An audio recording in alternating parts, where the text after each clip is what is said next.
Hello friends, welcome back to my YouTube channel perfect English classes. दोस्तों, आज हम parts of speech के छठे पार्ट के बारे में चर्चा करेंगे, जिसका नाम है प्रीपोजिशन। प्रीपोजिशन के बारे में जानने से पहले हम प्रीपोजिशन की डेफिनेशन पर नज़र डाल लेते हैं। आइए देखते हैं प्रीपोजिशन होता क्या है। प्रीपोजिशन की डेफिनेशन हम इस तरह से करते हैं। Preposition is a word used to link noun और pronoun with other words in the sentence. एक दूसरी डेफिनेशन पे भी नज़र डालेंगे। A preposition is a word placed before a noun और pronoun to show in what relation the person और thing denoted by it stands in regard to something else.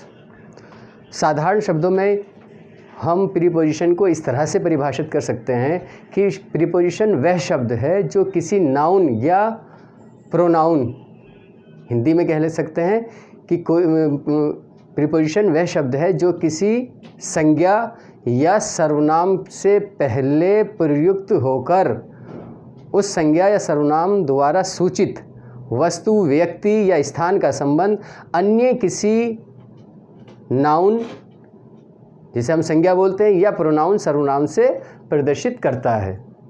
बहुत easy है। और साधारण परिभाषा में हम ये कह सकते हैं कि प्रीपोजिशन एक ऐसा शब्द है जो किसी नाउन या प्रोनाउन से पहले आकर उस नाउन या प्रोनाउन का संबंध वाक्य के किसी दूसरे नाउन या प्रोनाउन से दर्शाता है। बहुत ही आसान है, ठीक है। जहाँ कहीं भी आप प्रीपोजिशन वर्ड देखेंगे उसके बाद कोई नाउन शब्द होगा, संज्ञा शब्द होगा, और उसका संबंध वाक्य के किसी दूसरे संज्ञा या सर्वनाम शब्द से दर्शाया जाएगा।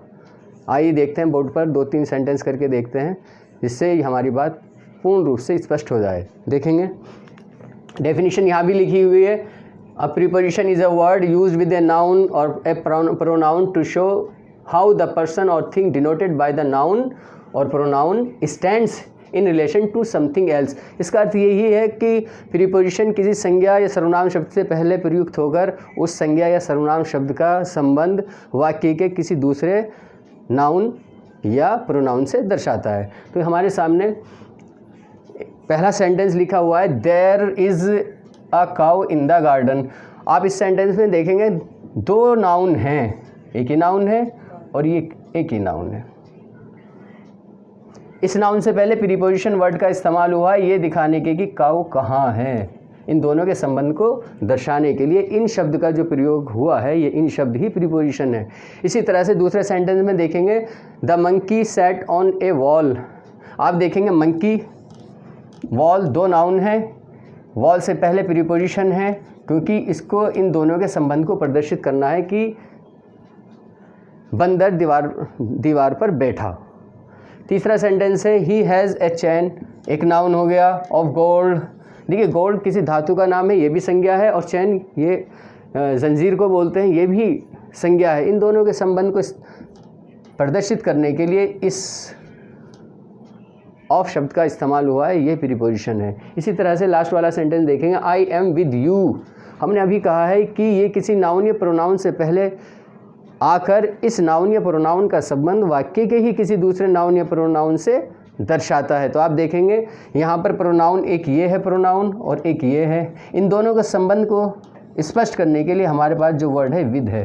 तो इन सभी सेंटेंसेस में पहले सेंटेंस में इन, दूसरे सेंटेंस में ऑन, और थर्ड में ऑफ, और फोर्थ में विद, ये सभी प्रीपोजिशन है क्योंकि ये वाक्य में प्रयुक्त हुए 2 नाउन या प्रोनाउन के संबंध को प्रदर्शित कर रहे हैं, लिंक कर रहे हैं। हमें देखना है कि प्रीपोजिशन ख़ास तौर से कौन कौन सी प्रीपोजिशन हम दैनिक बोलचाल में या अपनी टेक्स्ट में जब हम लिखते हैं इस्तेमाल करते हैं। ज़्यादातर जो, वैसे तो बहुत सारी प्रीपोजिशन है, लेकिन कुछ यहाँ पर हम मेंशन कर रहे हैं। देखेंगे मेन प्रीपोजिशन क्या क्या है, in, on, at, of, with, by, from, to, into, of, out, till, for, up, etcetera. ये ज़्यादातर इन प्रीपोजिशन का हम डेली लाइफ में इस्तेमाल करते हैं। मुझे लगता है कि हमारा जो टॉपिक था वो पूरी तरह से स्पष्ट हो गया है। अगर कोई सजेशन आपको देना है तो कमेंट बॉक्स में आकर हमें सजेस्ट करेंगे और हमें एनकरेज करेंगे ज़्यादा, जिससे कि हम आगे वीडियो में जो हमसे कुछ कमी रह जा रही है उसको हम इम्प्रूव करें और बेटर से बेटर वीडियो बनाकर आपकी सेवा करते रहें। आज के लिए इतना ही। Thank you.